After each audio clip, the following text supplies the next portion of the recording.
Hey, everybody, welcome to another episode of Purple Insider. Matthew Coller here inside TCO Performance Center. Jeremiah Sirles, normally Tuesday morning left guard, but it's Wednesday mid-afternoon left guard because we had to wait for all those big trades that the Vikings made at the deadline. So we got all new players to talk about. The roster was basically overturned. No, I'm just kidding. But Jeremiah, what do you think happened? Where did all the trading go? There was so many teams with reasons to make moves that just didn't. It's it's kind of like I think a lot of teams found themselves in a similar situation that the Vikings found themselves in last year, right? And we talked about it. After we beat San Francisco or going into San Francisco, I said, we're going to beat San Francisco. We're going to think that, hey, we still have a shot at this thing. Let's keep Daniil Hunter. We can do it.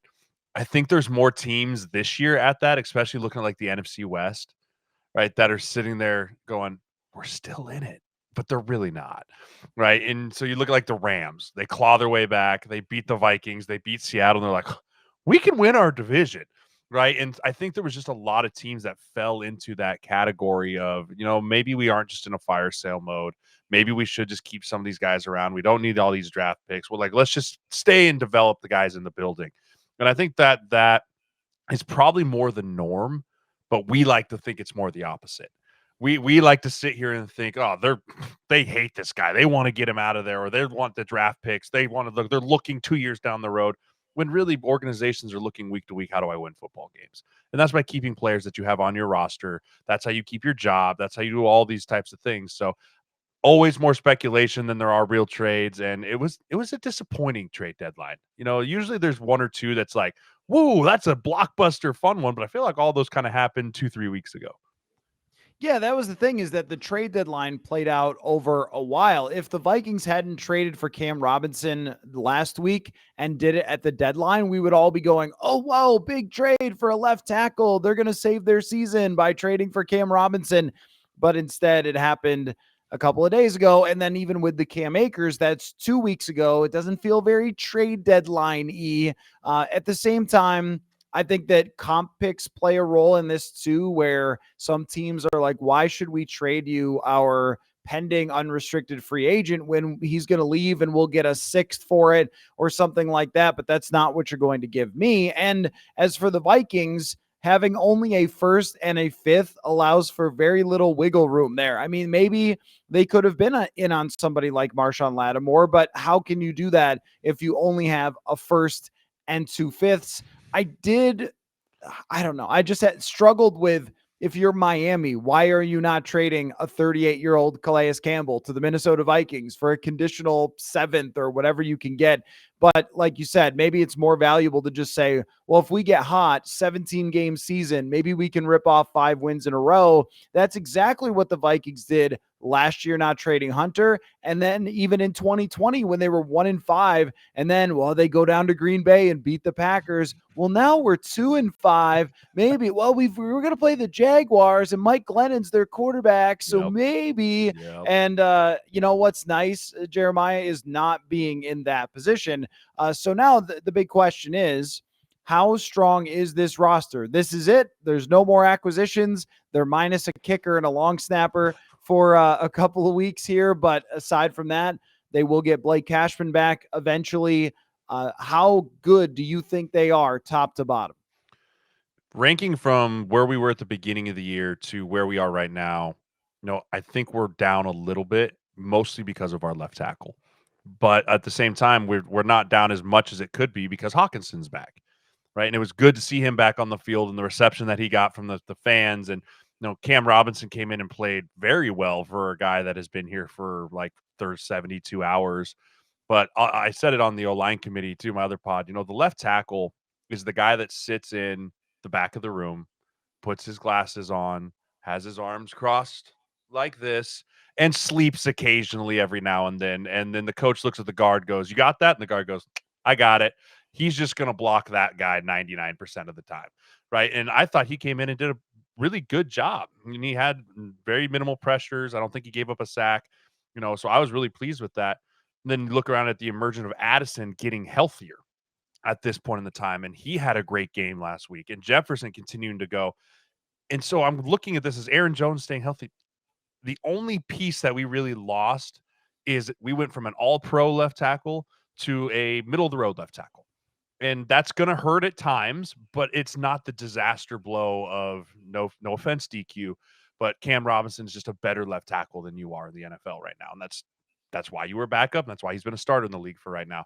So looking across the board, I'm not like down on this roster. I'm excited about this roster, and I think that it's still in a really good place moving forward. Well, I was impressed by Cam Robinson actually in the run game, maybe even more than I was in the passing game, because this has been a critique of his game throughout his career, that maybe he isn't the most physically imposing, even though he is in person. He is an enormous human being. When I think of, I know someone's huge when they're bigger than you. So if they are larger than, and Cam Robinson is, but where getting low, letting guys get kind of underneath him, the words play style come up kind of often, but I thought he got off the ball really well. And there was a 13-yard run by Aaron Jones early in the game where he turned his man completely and opened up a big gap, and he got through. I don't expect him to dominate the same way Darisaw can, or be in the screen game where he's in space looking around for guys to hunt down. That's not going to be Cam Robinson. But if you can drop back and know that your left tackle is not going to give up a strip sack once or twice or three times a game, you're in a decent enough place to continue to carry on as an offense. And I think that that's what we really saw. There's a baseline level. The left tackle must be this good in order for you to keep rolling as an offense. Call it the Riley Reif bar. I always thought Riley Reif gave them a chance to operate as an offense. He was not Orlando Pace, but he was certainly good enough over there to let you be what you need to be offensively. As far as the rest of the roster goes, I think the weaknesses are just going to have to be the weaknesses. There really isn't a change that they can make or a tweak, but when they get Cashman back, I think that does shift the dynamic again. And I that's why I didn't want to overreact to the two losses, because you're missing one of your most important players. And then you look at the quarterbacks that they're going to be facing in the next couple weeks. It is Trevor Lawrence, and possibly with an injury might be Mac Jones. It might be Will Levis or Mason Rudolph. And then it's an inexperienced Caleb Williams. I think that they have an opportunity to really kind of lock in here now that they've corrected some of the things that have gone wrong, and they have an easier set of quarterbacks to go against. Yeah, and it was really exciting to watch the way this defense bounced back. You know, we sat on the show last week going, oh, Anthony Richardson, Flacco, the veteran quarterback, might be able to pick us apart, might be able to do what Goff and Stafford has done to us the last couple of weeks of finding ways to replace the blitzer. He had no shot. I mean, he looked deer in the headlights. I mean, granted, he's old. It was past his bedtime, Sunday Night Football, the whole thing there. But this defense did a great job of saying, okay, we're not going to change who we are. We're not going to just go back to the drawing board because we had two really good quarterbacks pick us apart at times. But they adjusted and they did a nice job. And so moving forward, talking about the quarterbacks that we are going through, I think we're going to get back to more of the confusing and getting after those guys and not allowing them to have the quick answers. The offensive lines we're going to be facing are not as good as we've seen the last. I mean, Indy's offensive line is actually very good, and we got after them. You know, they started a new left tackle. I understand that, and that was a pain for Matt Goncalves. Welcome to the NFL. But I'm really optimistic about what this defense is going to be able to continue to do going forward. Okay, I got a game for you. You Yes, requested I requested you requested a game before the show. I want to call this game, Are We Ready to Talk About? Okay. So that's pretty self-explanatory, I think. Yep. Are we ready to talk about Sam Darnold and the future of the Minnesota Vikings? The Sam Darnold, JJ McCarthy conversation. Now that they're 6-2, now that they have a schedule coming up that opens the door to this team being an 11 or 12 win team, if they even play their average level of football the rest of the way. And Sam Darnold is a top 5 quarterback rating quarterback this year. He is right up there in terms of his efficiency with the best quarterbacks in the NFL, and with his full bevy of weapons last week. I thought, outside of a bad decision or two, looked absolutely terrific. This guy is completing 75% of his passes at this point. Are we ready to talk about that yet or not? Hang on. Let me silence my phone real quick so I can tell you that Us Days at US Cellular is back again. Exclusive offers just for customers, just to say thanks. Right now, you'll get $1,200 off any phone plus $400 off any tablet. Amazing, right? But my family is so excited about their new devices, they keep texting me during the show. They're all about Us Days deals like $1,200 off any phone, $400 off any tablet. Terms apply. Visit uscellular.com for details. I think it's definitely at the table for a conversation. And there's still a lot of factors that need to be played out. I think one thing you got to monitor very closely is how well is JJ recovering, right? Is he on track? Is there any setbacks? Is there any realm of possibility that this is going to be a long-term effect thing that we can't let Sam Darnold walk out the building if we're not fully confident in JJ's ability to take over next year? I mean, meniscus surgery is not crazy, so I think that's probably a bit of a moot point. But I've said it since the beginning. If Sam Darnold doesn't take us to an NFC championship or a Super Bowl, you have to let him walk. Because what KOC and what Kwesi has done is they are starting to build their plan around a rookie scale quarterback. And the last thing you want to do is based off of 1 year of Sam Darnold coming in and doing great things is derail the 5-year plan, derail the future of the plan that was put in place when you drafted JJ McCarthy. And I don't believe, unless I said Super Bowl MC championship, that really changes anything in the minds of the front office of the Vikings. Okay, so I'm going to respond to that. Then you got to think of one. I got one. All right. I think it is too early to have that conversation because we are not even, this is crazy to think about. We are not even halfway through the NFL season this year for the Vikings. They still have more games to play than they've already played. And even though we're projecting this to go really well, you never know in the National Football League, as we find out all the time. But I think that your analysis is correct, that you would have to go really, really far, because part of the reason that Darnold is succeeding, a major, major part, is the environment. And when you look at a team, I was thinking about San Francisco with Jimmy G and then going to Brock Purdy, where Jimmy G takes them to a Super Bowl, and he's a great quarterback through that era. I mean, nobody was more efficient than him. There were some limitations to his game that proved costly at times for Jimmy G, and they thought, if we give another guy who's a little more dynamic the same set of circumstances, the same coaching, the same offense, the same receivers, that the results can even be just as good or better, only a lot cheaper. And it worked out for them with Brock Purdy. That's scary. And you put your careers on it if you're Kevin O'Connell and Kwesi Adofo-Mensah, but you knew that that's what you were doing with JJ McCarthy anyway. And I think there are a lot of people that will say, well, Darnold is so talented and his arm talent. It is preposterous. He made 5 throws in that game that just made my head explode. I didn't even realize how sick the Jordan Addison throw was. Try running full speed backward and then throwing the ball like 20 yards in the air on a line. That was incredible. But there are also some limitations, as we see, to Darnold that JJ McCarthy actually might be better at into the future. And number 18 is not going anywhere.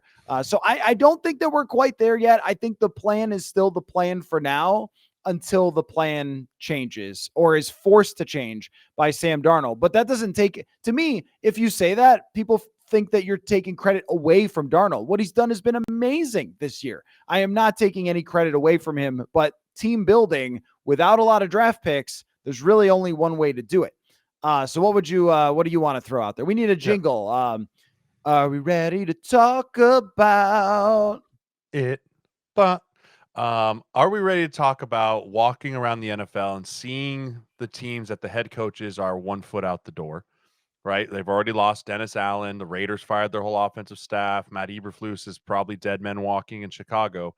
Are we ready to talk about Brian Flores leaving the Minnesota Vikings and being a head coach in the NFL again next year? I thought you might be going there, and that I'm not. I'm almost going to have to see it to believe it, because now I know last year they ended up out of the playoffs. So this is where narratives could change, because if they get into the playoffs and let's say they go to Atlanta, just say, and they give up 180 yards and pick off Kirk Cousins 3 times and completely dominate as a defense. And that's the reason the Vikings end up in the divisional round after everybody thought they were going to finish last in the NFC North. And the defense is just the talk of the NFL. Then it becomes more possible for Brian Flores. And I think that he's done a really good job of handling the media, handling the Tua thing the right way, where he said, you know what? Yeah, I could have been better and I wish him the best. And he didn't really get into it. But I also think that the NFL owners don't forget things very quickly and they're aware of who's suing them. And as long as that is going on, it's just really hard to see someone saying, you're the face of our franchise. The only situation I could see someone doing it is if you had a very established veteran quarterback and it was a bad defense. Then I could see someone doing it. But if you have any type of young or development quarterback, you're just not going to do it because you know exactly what happened in Miami. I tend to disagree with you just off the fact of the NFL wants to win, and that is above all else, right? Winning is above all else in the NFL. And if you laid out the plan, if everything goes according and the defense is hitting their stride and everyone's going back and they're seeing what Flores is able to do and the creativity and the turnover margin and all those things, I do think that there will be a team that has to be the right situation. I agree. It's not Chicago with a young Caleb Williams. It's not a team that's going to want to go draft a young quarterback in the top 10, like maybe Vegas with Shadur Sanders or something like that.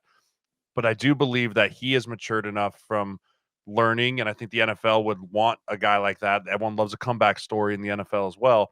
I do think if he continues on the path that he has, he will be a legitimate chance for a head coach candidate in 2025. Okay, my only counter to that is if the NFL believed winning over everything else, there was a certain available gentleman from 2017 on that was a better quarterback than a lot of players who have played since. This league holds grudges. So I don't know if that's really the case.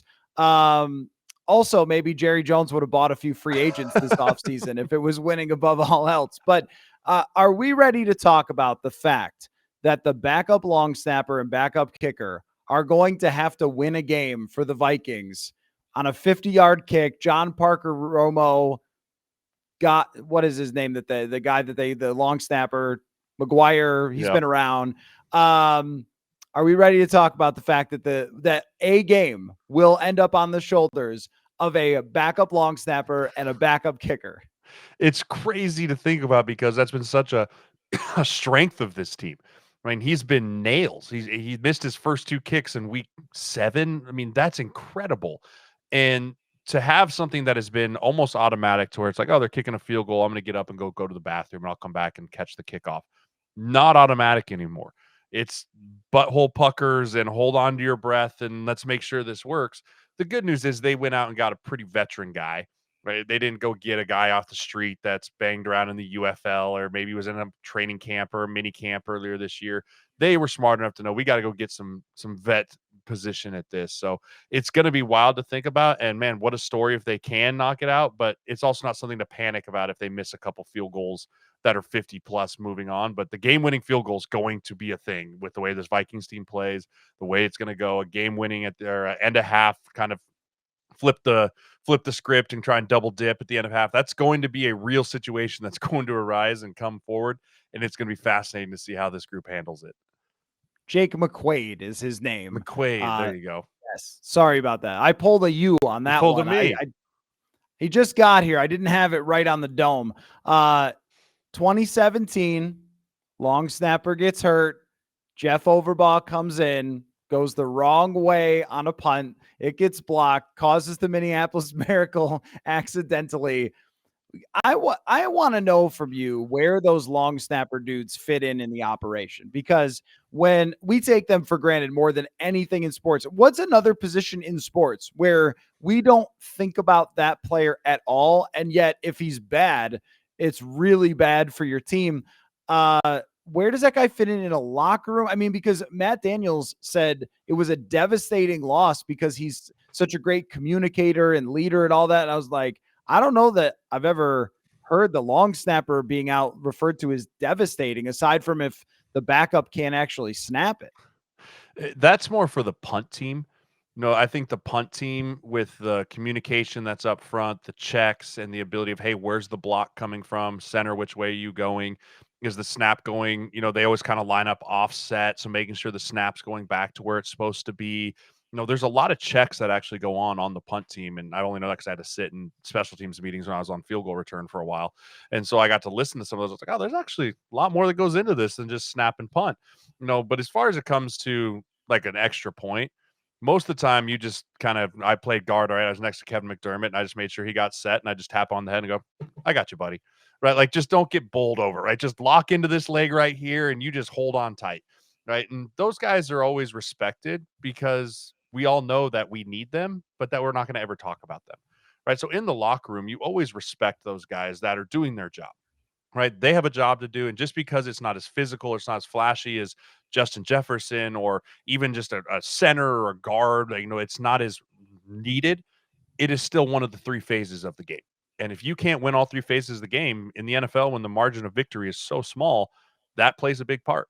So the team always respects those guys and has a lot of help and courage towards them. But it is always a little bit of a like, just make sure you do your job.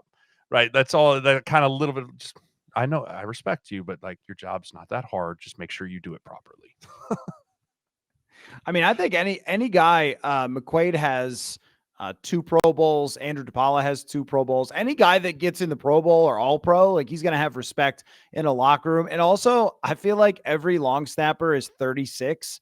I don't know why that is. They just have been around forever. They're usually on a bunch of different teams, and that's the case with this guy. So he's done it for a really long time. He was with the Rams to the point he played for the St. Louis Rams. Like that's how long this guy has been around in the NFL. What else you got? Are we ready to talk about? Are we ready to talk about that Justin Jefferson is going to go down as maybe the best receiver to ever play in the National Football League? Like, is he on that trajectory right now? Crazy stat for you. Let's mix in what does that stat mean?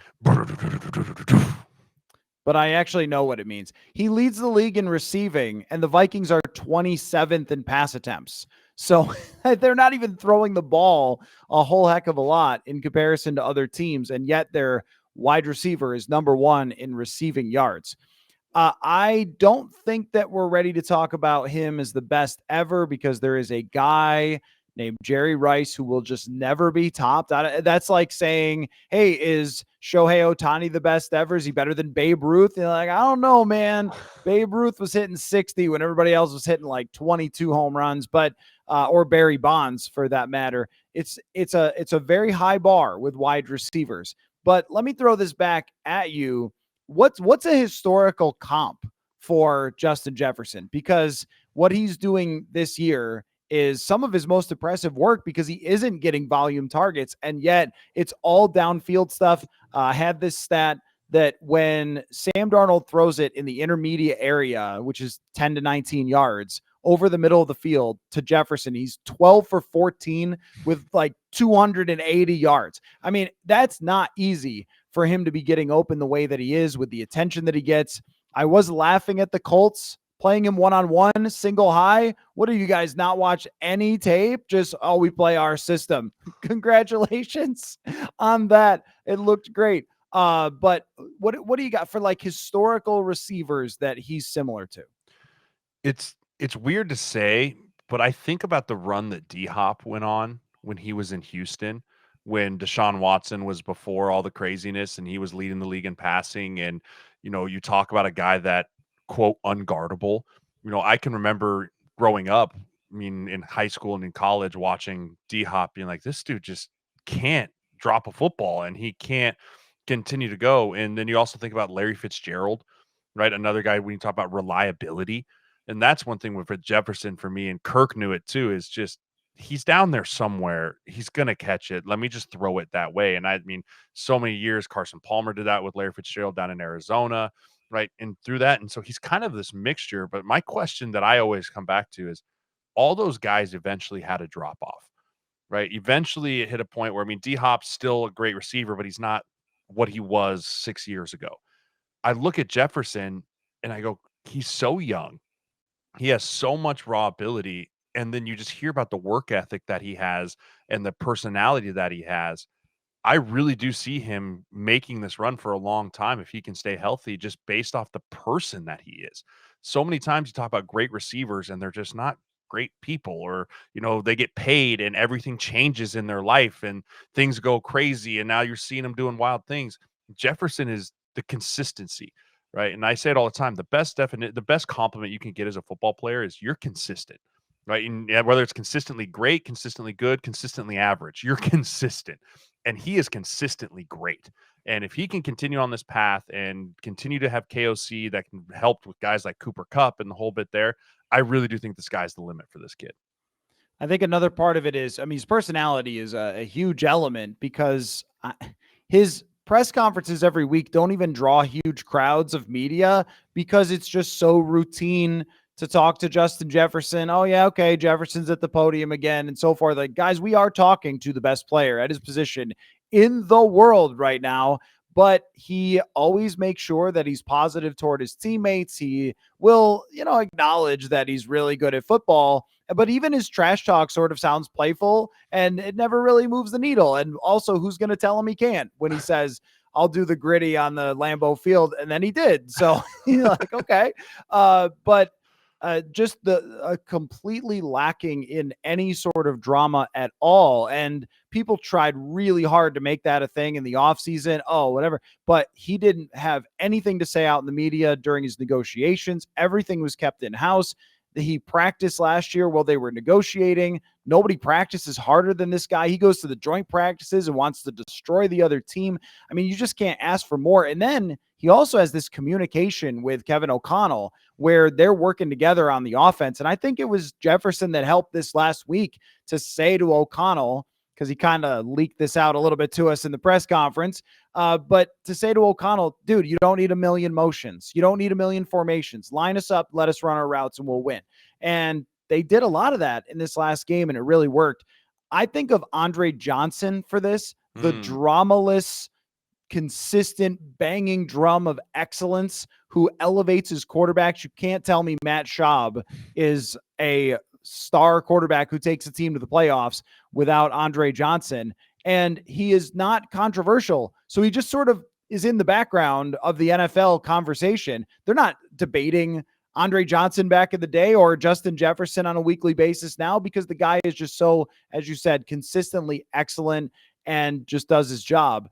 That's who came to mind for me. I think Larry Fitzgerald's a good one. He's faster than Larry Fitzgerald, which is kind of crazy, but the technician and the competitor, I think you're only putting him up there with legends.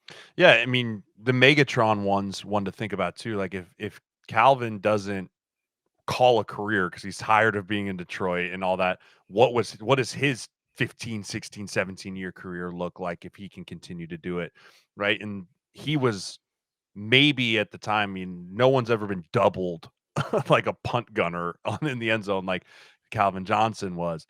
And, I think he's reaching that level of attention. I mean, they kept saying on the broadcast, one of the linebackers for Indy was like, hey, does Justin Jefferson change? Justin Jefferson changes the weather, right? And so he does have that respect. And when you have that type of respect amongst the league, it's crazy. I mean, that's kind of the Aaron Donald stuff, right? We would change our entire protection scheme to wear his 99, right? When that guy commands that much of attention from that, it'll change an entire scheme of a defense or an offense.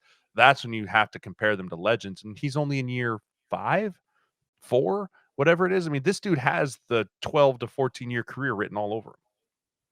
Are we ready to talk about playoff projections as we look at the NFC? Because it's very interesting. It's very tight. You have Detroit starting to pull away a little bit with their win over Green Bay, but Green Bay is right there. They're a half a game behind the Vikings. You have Washington that has suddenly become a very interesting team, and their metrics on offense are fantastic.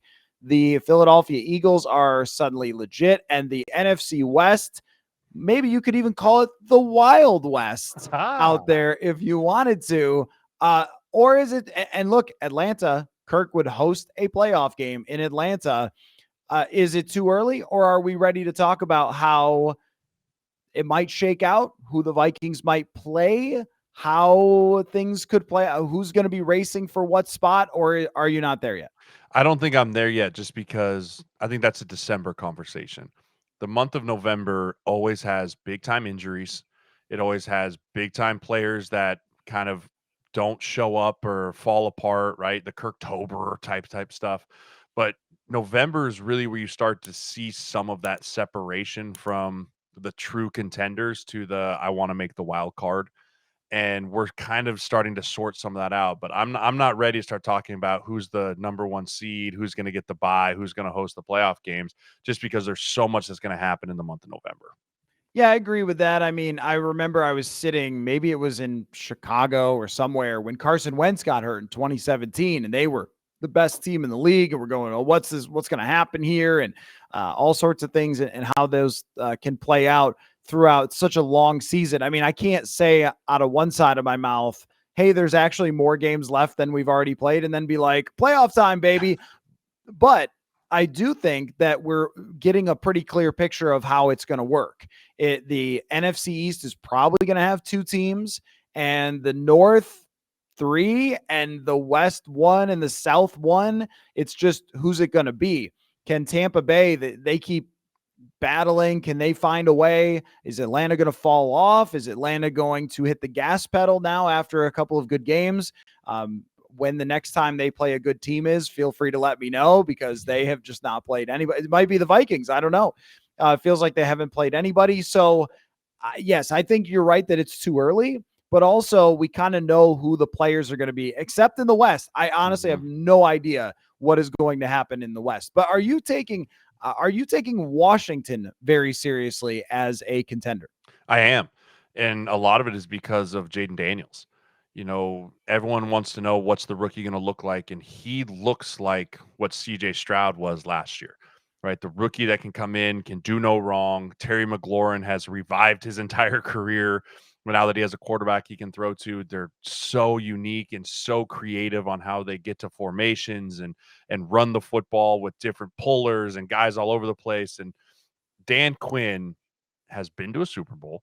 He has the pedigree, and he's got his team to buy in, right? You look at what Dan Quinn's done, and it looks very similar to kind of what Dan Campbell did in with the Lions, of how he just changes everything when he walks in, and he doesn't bring anything from the past. He just says fresh slate. Everyone's buying in, and now you're going to look at it as Washington's going to become, as weirdly as it is to say, a destination spot for free agents, right? No one said that in probably 2 decades. Like, yeah, where do you want to go? I think I might want to go play for the Commanders, right? Like, that's not a thing. And he knows he's building that. And even with this year, with a rookie scale quarterback, with the pay scale that it's going to be, I really do believe in the Commanders and what they do. They're going to have to get through the Eagles, who are figuring their life out because Saquon Barkley, woo, what a man, right? They're figuring their stuff out, but they're the most consistent team in the East right now, right? Philly's up and down. New York is battling for maybe the number one overall pick.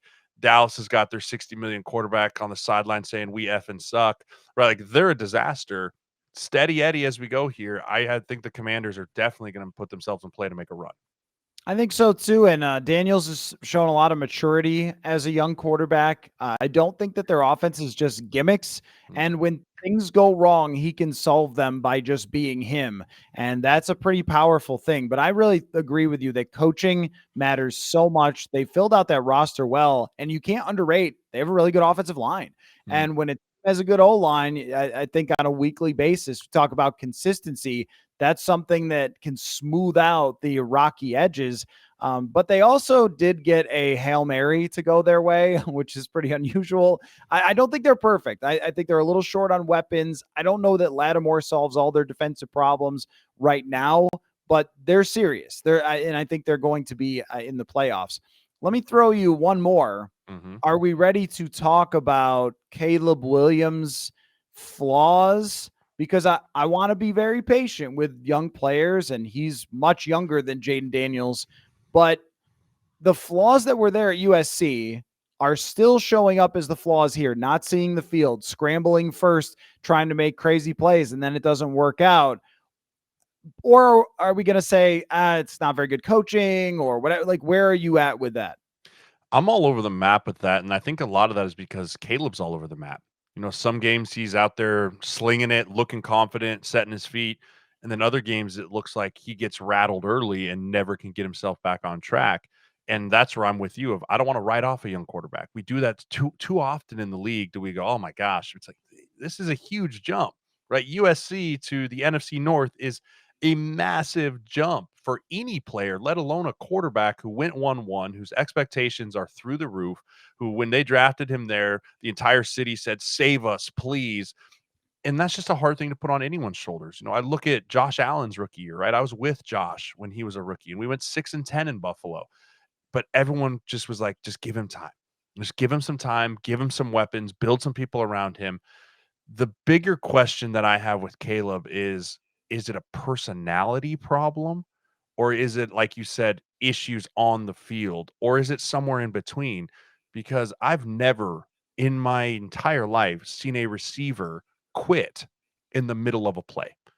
I've never seen, besides maybe Colin Kaepernick with the Niners when all that stuff went down, where you're on the ground after a guy kind of pushes you down late and nobody helps you up. Right? Those are more of the alarming factors for me when I watch that guy going, you can be young, but you need to have the other 52 guys rallying behind you. Because if it's not that way, things can go south quickly and the finger pointing will get started, whether it is the coaching or is it not development or is it the scheme or how am I not getting DJ Moore the ball? So I better get him there so he's happy, or what's happening there. I think it's a lack of leadership from a player led place in Chicago right now. I don't think there's a lot of great leaders, veteran leaders on that offense specifically that can say, hey, we're going to rally behind the young guy. So I'm not ready to write him off, but there's definitely some dysfunction in the chain of command going on in Chicago. And unfortunately, he is at the focal point of all of that.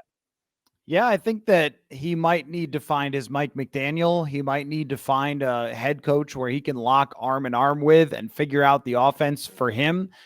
He also reminds me a lot of Kyler Murray, where when you have to bail all the time, then you have to make tremendous plays all the time. And there's variance in that. Josh Allen even goes through it, where if you're always asked to make amazing, eye popping plays, some weeks it works. Some weeks it doesn't work, and Josh Allen goes 9 for 30 one week, and then the next week looks like the best quarterback in the NFL. That happens to Kyler as well. And if Caleb is going to play that way and he's not playing with rhythm and timing and execution, then you're just sort of putting your life in your hands with all the scrambling and everything else.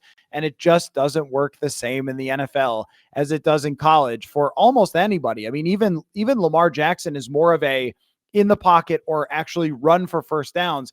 The run around. There's usually just one dude in Kansas City who's good at that, and almost still not too many other quarterbacks on a week-to-week basis. Let me circle back to the Jacksonville Jaguars. And the reason this wasn't a preview of the Jaguars is gestures at Jaguars.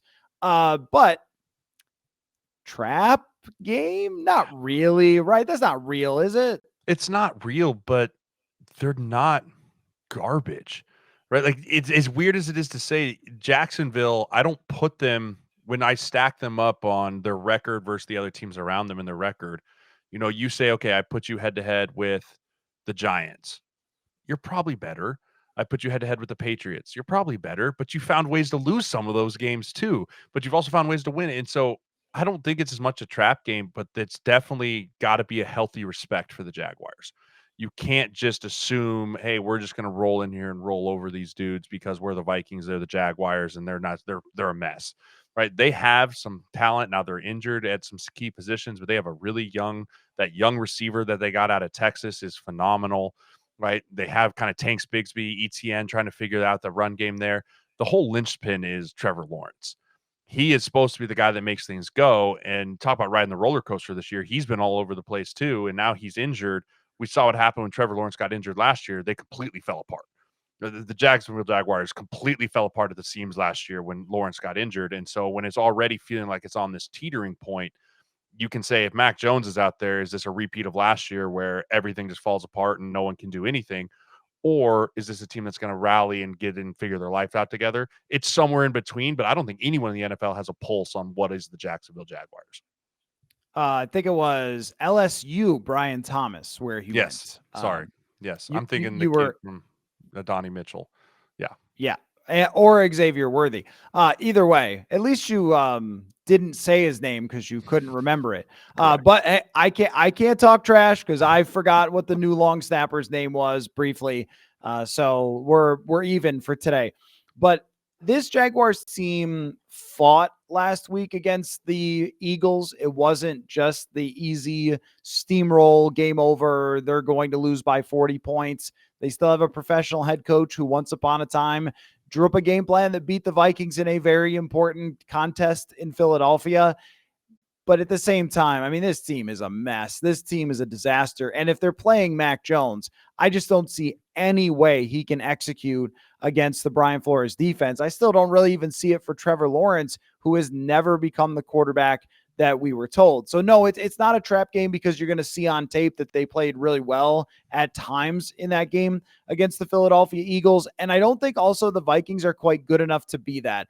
I think a trap game is used way too much. I think it's got to be a very, very specific thing. It has to be one of the top teams versus one of the absolute bottom feeders. The Vikings are good. They're in the mix with other good teams, but that's almost like Kansas City versus the Raiders or something. Okay, that's the best team in the league versus one that's really bad.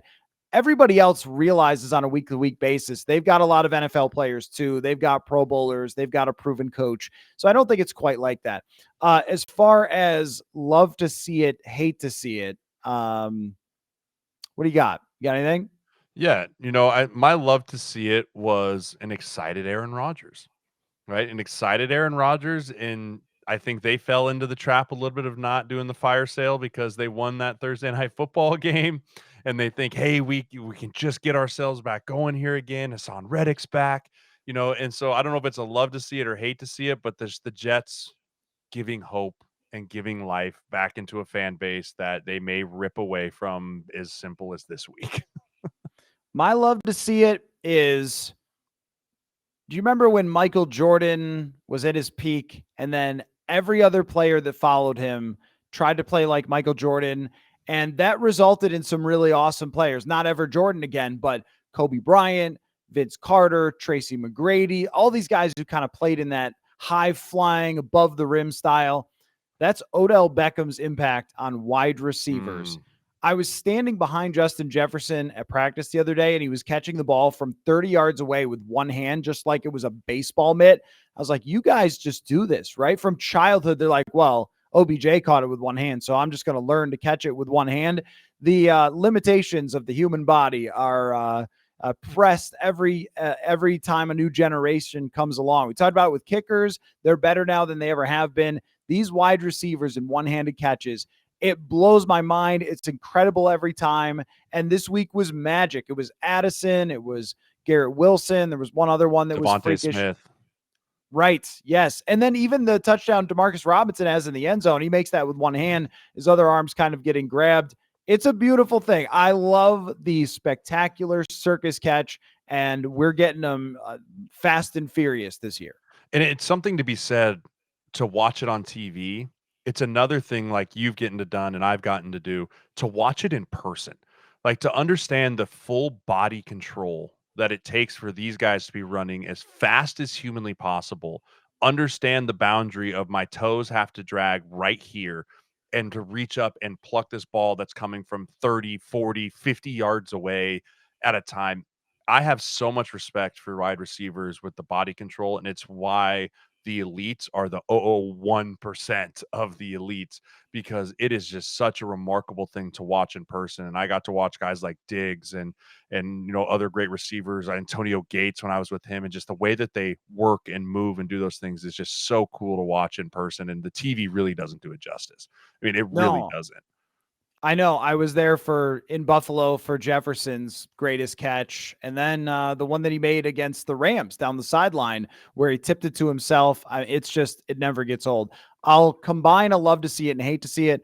Love to see the Gophers being a competitive football team. I know you don't, but it's been enjoyable to actually want to tune in to see Gopher football. I feel like it's a whole new world. They've been an entertaining team this year. The hate to see it is that if you thought those debates were going away with more college teams led in the playoff, You were wrong. They're going to let in some teams that don't belong there. The Big Ten should be ticked.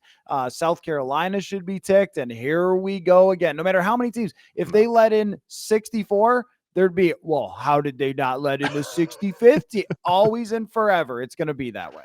Yeah, but I do love that it's going to be expanded, and you're just always hoping for, I think it was 2008 Boise State, Oklahoma. There's always that little piece of you that's like, can this small school do it? And 99 out of 100 times, the answer is no. They're going to get steamrolled by 40 just because that is the era of college football. But yeah, the Gophers have been fun to watch. They are consistent. 7-5, 8-4 every year. You know what you're going to get, and if that's your expectation level, they're meeting up to it. But yeah, they've really figured out that young quarterback they have, or that quarterback they have, has really put it together. They're starting to find out a rhythm on defense again, and PJ Fleck just continues to row that boat. And I also love random teams emerging as being great, like Indiana. And Yeah. I think your theory about the NIL actually evening things out is a really good one. And we're seeing that play out. Do you have a hate to see it to close the show? Yeah, my hate to see it is, how can people not beat the Chiefs? I don't understand. You watch it, and the problem is, the more I watch the Chiefs and the more I find they find ways to win, the more the back of my mind goes, this is going to be a three-peat. Like, they just continue to find a way. And if you're Buffalo and you're Baltimore and you're watching these teams go, every week someone has a chance at these, you're getting confidence to do it, but there's always that piece in the back of your mind that's going, they just win. They just win. They lose Rashee Rice. They lose Isaiah Pacheco. Oh, we'll just get Kareem Hunt, and Travis Kelce will figure his life out again. We'll trade for DeAndre Hopkins. And the scariest thing I heard was the post-game press conference with Patrick Mahomes, when he goes, yeah, I'm starting to just trust a lot more that DeAndre is going to win one-on-one matchups, and I'm just going to keep throwing it to him. And you're going, no. How does they keep doing this? How do they keep doing this? And it's just, I mean, the AFC is just going, man, I don't know how you beat these guys. And the rest of the league is going, I don't know how you beat these guys. Because it's fun to watch, but it's also just, it's scary to watch, going how they continue to win every single week. The crazy part is they haven't played that well, and they're probably going to play better as we go forward. They will not go undefeated. I don't think you could do it in 17 games. If Tampa Bay goes for 2, maybe it's a different conversation. I don't know why you don't do that on the road, but Todd Bowles. I just think that they could get better and better with DeAndre Hopkins and then getting some guys back. We will see how that plays out. Jeremiah, great stuff. This is a new game that I think we can keep going back to. I enjoyed it. That was right off the dome. You just said you want a game. So I thought, all right, I'll figure it out. I loved it. It was perfect. We're games guys. We're gamesmanship. We love it. We are ready to talk about anything, anytime when it comes to football. So thank you again for your time. And as always, football. Football.